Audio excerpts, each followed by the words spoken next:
इजाज़त दी। बाद अमीर हमजा ने नौशेरवां के नाम एक खत लिखकर कासिद के हाथ रवाना किया। इस खत में लिखा था, मैं बादशाह का दोस्त और जानेसार हूँ। मैंने अपनी जान खतरे में डालकर हशाम से आपका तहत और ताज छीना, जिसका नाम मुझे आपकी तरफ से ये दिया गया कि आपने मेरी कौम और शहर को तहस नहस करने का इरादा कर लिया। ऐसा मालूम होता है कि किसी दुश्मन ने आपके कान भरे हैं। आप तो नौशेरवां आदल कहलाते हैं, क्या यही इंसाफ है? इसके साथ ही अमीर हमजा ने नौशेरवां का वो नकली खत भी वापस भेजा जो बख्तक वजीर ने लिखा था। बहमन सगा और बहमन खरान नौशेरवां के दरबार में पहुंचे और अपनी बेइज्जती की दास्तान बादशाह बयान की। बादशाह अपने सफीरों की हालत देखकर गुस्से से काम उठा और बुजुर्गमहर से कहने लगा, ए ख्वाजा, तुमने इनकी हालत देखी और बातें सुनी। तुम तो कहते थे कि हमजा मेरा बड़ा फर्मा बरदार और जानेसार है, लेकिन इसके यार उमरू ने मार मार कर मेरे एलचियों का हुलिया बिगाड़ दिया।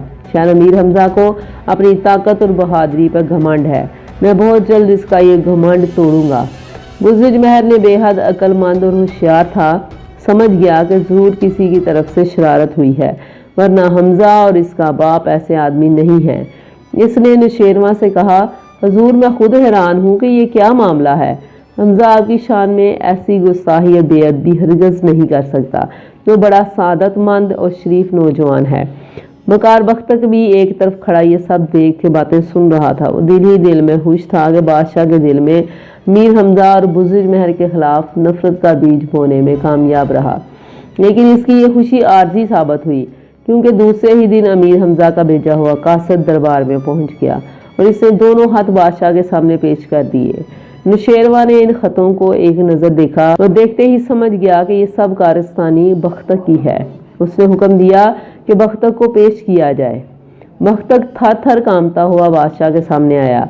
नौशेरवां ने इस पर हकारत की नज़र डाली और कहा, तेरी ये जुर्रत कि तूने हमारा असल खत छुपाया और अपनी तरफ से ये जाली खत बनाकर हमजा को भेजा। अब बोल, तुझे क्या सज़ा दी जाए? कोई ऐसी सज़ा अपने लिए तजवीज़ कर जिससे मौत की तकलीफ तुझे ज़्यादा से ज़्यादा महसूस हो। बख्तक रोता हुआ बादशाह के कदमों में गिर गया और अपने कसूर की माफ़ी मांगने लगा, मगर नौशेरवां ने उसके सर पर ठोकर मारकर कहा कि तुझ जैसे गद्दारों की सज़ा यही है कि आग में जिंदा जला दिया जाए। ये सुनकर बुजुर्गमहर आगे बढ़ा और नौशेरवां से सिफारिश करके बख्तक की जान बख्शी कराई। उसी वक्त नौशेरवां ने एक खत अमीर हमजा के नाम लिखा कि ये बदमाशी बख्तक की थी, जिससे हमारा असल खत भेजने की बजाय तुम्हें जाली खत भेजा। हमें तुमसे मिलने का बेहद शौक है, जिस कदर जल्द हो सके मदाइन पहुँचो। बादशाह ने हाथ अपने हाथ से लिखकर अपनी बेटी शहजादी महरनगार को दिया कि बादशाह की मुहर लगाए और बुजुर्गमहर को दे दे। वो अपने बेटे ख्वाजा बुजुर्ग अमीर के हाथ ये खत अमीर हमजा को भेजें, ताकि इस मरतबा कोई गलतफहमी ना हो। बुजुर्गमहर ने अमीर हमजा की हिफाजत के लिए एक तलिस्म बनाया। इसकी शक्ल एक हैबतनाक अजदहे की तरह थी।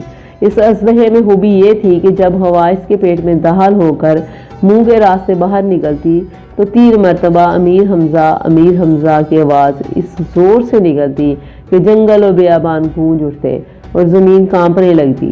दुश्मन अगर इस आवाज़ को सुनता तो इस पर अमीर हमजा का खौफ छा जाता, और दोस्त सुनता तो इसके दिल में अमीर हमजा की मोहब्बत पैदा होती। ख्वाजा बुजुर्गमहर ने जादू के इस अजदहे का नाम तलिस्म अजदहा पैकर रखा। इसके बाद उसने उमरू के लिए भी चंद अजीबोगरीब तलिस्माती चीज़ें तैयार की और इन्हें इस्तेमाल करने के तरीके भी अपने बेटे बुजुर्ग अमीर को बताए और कहा कि उमरू को अच्छी तरह समझा देना। ये सब सामान लेकर बुजुर्ग अमीर मक्के की जानब रवाना हो गया। एक दिन उमरू का जी चाहा कि शहर से बाहर निकले और सैर तफरीह करे। वो किसी को साथ लिए बगैर शहर से निकला और दौड़ता दौड़ता सहरा की तरफ चला गया। क्या देखता है कि घोड़े पर सवार एक शख्स आ रहा है। उमरू इसके नज़दीक पहुंचा और पूछने लगा, क्यों साहब, आप कौन हैं और कहाँ से तशरीफ़ ला रहे हैं? घोड़सवार उमरू को देखकर खूब हंसा, फिर बोला, जैसा सुना था उससे बढ़कर पाया। ये कहकर घोड़े से उतरकर उमरू को गले से लगा लिया। बेचारा उमरू हैरान परेशान कि ना जाने कौन है, पहले तो कभी नहीं देखा।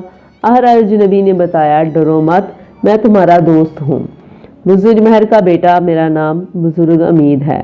नौशेरवां का खत अमीर हमजा के नाम लाया हूँ। और वालिद साहब ने तुम दोनों के लिए तोहफे भी भेजे हैं। उमरू ये सुनकर खुश हुआ, लेकिन मुंह बनाकर कहने लगा कि भला अब बातों में वक्त ज़ाया ना कीजिए और ख्वाजा बुजुर्ग महर ने जो चीज़ें मेरे लिए भेजी हैं फ़ौरन मेरे हवाले कीजिए, ऐसा ना हो कि आप किसी और को दे बैठें। बुजुर्ग अमीर ने कहा, अच्छा भाई अच्छा, तुम भी क्या याद करोगे। ये कहकर एक बुकची में से एक खूबसूरत रंग बिरंगा लिबास निकाला। कहो पसंद आया? बुजुर्ग अमीर ने पूछा। लेकिन शर्त यह है कि अपने कपड़े मेरे सामने उतार कर ये लिबास पहनो, इसमें बेशुमार खूबियां हैं जो बाद में बताऊंगा। उमरू ने जल्द जल्द अपने कपड़े उतारे। बुजुर्ग अमीर ने ये कपड़े समेट कर अपने थैले में भरे, घोड़े पर सवार हुआ और उमरू से कहा, लो भाई हम जाते हैं, फिर मिलेंगे। बेचारा उमरू बिल्कुल नंगा शर्म से मुंह छुपाए खड़ा था। बुजुर्ग अमीर की यह बात सुनी तो सख्त घबराया, दौड़कर उनके घोड़े की बाग पकड़ ली और कहा, साहब ये अच्छा मजाक है, लाइए मेरे कपड़े वापस कीजिए, मुझे आपके ये कपड़े तोहफे नहीं चाहिए। बुजुर्ग अमीर ने कहा लगाया और कहने लगा, बुरे फंसे उस्ताद, बोलो अब मुझे क्या दोगे? बहुत होशियार और चालाक बनते थे ना। जनाब मेरी तौबा, उमरू ने हाथ जोड़कर कहा, इस फन में मैं आपका शागिर्द और आप मेरे उस्ताद, कान पकड़ता हूँ, मेरा कसूर माफ़ कीजिए। बुजुर्ग अमीर को उमरू पर तरस आया और ज़्यादा परेशान करना मुनासिब ना समझा। ये खुशनुमा लिबास उसे पहनाया, देश बदलने की बहुत सी तरकीबें बताईं। इसके अलावा एक अजीबोगरीब तिलिस्मी चादर भी इसको दी। इसमें खूबी ये थी कि जिसको चाहो बांध दो और फिर एक डिबिया निकाली। इसमें खुशबूदार रुई भरी थी। इस रुई में यह खासियत थी कि पानी में भिगोकर ये पानी जिसे पिला दें वो फौरन बेहोश हो जाए। उमरू ये तोहफे लेकर बेहद खुश हुआ। बुजुर्ग अमीर को सलाम भी न किया और दौड़ता हुआ मीर हमजा के पास पहुंचा। उन्होंने उसे ऐसा शानदार लिबास पहने देखा तो हैरान हुए और पूछा, ये कपड़े किससे छीने हैं? मुझे तुमने कोई उच्चक्का या उठाईगिरा समझा है? उमरू ने अकड़कर कहा, शेरवां के बड़े लड़के शहजादा हुरमुज ने मुझे अपने पास बुलाया है और भारी तनख्वाह पर नौकर रख लिया है। अब मैं मदाइन जाता हूँ, तुमसे रुखसत होने आया हूँ। कहा सुना माफ़ कर देना। ये सुनकर मीर हमजा की आंखों में आंसू आ गए। कहने लगे, मैंने हमेशा तुझे अपना भाई समझा और तूने ये नाम दिया। मुझे छोड़कर शहजादा हुरमुज की नौकरी करने मदाइन जाता है। मैं तुझे दूनी तनख्वाह देने के लिए तैयार हूँ। अमीर हमजा को रोते देखकर उमरू बेचैन हो गया। भाई मैं तो मजाक कर रहा था और तुम क्या समझे? रोए ज़मीन के खजाने भी मेरे सामने ढेर कर दे तो तुम्हारी दोस्ती ना छोड़ूंगा। ये कहकर बुजुर्ग अमीर के आने और तोहफे लाने का किस्सा सुनाया। अब तो मीर हमजा भी खुश हुए। इतने में बुजुर्ग अमीर वहां आन पहुंचा। इसने बुजुर्ग महर का खत और तिलिस्म असलहा पैकर अमीर हमजा के हवाले किया और मुबारकबाद पेश की। मीर हमजा ने बुजुर्ग महर का खत पढ़ा तो असल महाल मालूम हुआ। चंद रोज़ बाद सफ़र की तैयारी की और अपनी फ़ौज के साथ बड़ी शान और शौकत से मदाइन की जानब रवाना हुए। आदि पहलवान के हाथ में लश्कर का झंडा दिया सबसे आगे था। रास्ते में मीर हमजा को घने जंगल में से गुजरना पड़ा। यह दिन को भी रात का सा समा था। दरख्त आसमान से बातें करते दिखाई देते थे।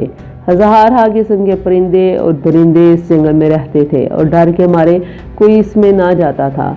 आदि पहलवान ने मीर हमजा को बताया कि इस जंगल में बहुत अरसे से एक आदमखोर शेर रहता है। ये मूजी अब तक कई 100 आदमियों को चीर फाड़ चुका है और किसी तरह काबू में नहीं आता। ये सुनकर मीर हमजा को बड़ा अफसोस हुआ। कहने लगे, अब हम इस शेर को मारे बगैर यहाँ से ना जाएंगे। अगर ये दरिंदा इसी तरह आदमियों को खाता रहा तो एक दिन आएगा कि यहाँ आदमी का नामो निशान भी न मिलेगा। अभी ये बातें हो रही थीं कि 2 आदमी रोते और चीखते चलाते हुए आए। उन्होंने बताया कि थोड़ी देर पहले आदमखोर शेर उनके एक साथी को उठाकर ले गया है। अब तो मीर हमजा को सख्त गुस्सा आया। उसी वक्त घोड़े से उतरे और पैगंबरों के हथियार लगा कर आए। आदि पहलवान को हुक्म दिया कि तुम लश्कर को दूसरे रास्ते से मदाइन की तरफ ले जाओ, हम इस शेर को मार कर आते हैं। जब उन्होंने शेर की तलाश में जंगल के अंदर जाने का इरादा किया तो उमरू ने कहा, इजाज़त हो तो मैं भी आपके साथ चलूं। मैंने आज तक शेर ही नहीं देखा कि कैसा होता है। अमीर हमजा उमरू की ये बात सुनकर हंसे और इसे भी साथ ले लिया। ये दोनों घोड़े दौड़ाते हुए जंगल के ऐसे हिस्से में पहुंचे जहां एक नदी बहती थी। इस नदी के किनारे शेर के पंजों के ताज़ा निशान और खून के धब्बे दिखाई दिए। कुछ फासले पर झाड़ियों के अंदर इंसानी लाश के टुकड़े भी पड़े हुए थे। شیر نے جی بھر کر پیٹ بھرا تھا اور بچی کچھ ہڈیاں، کھوپڑی اور آنتیں چھوڑ گیا تھا۔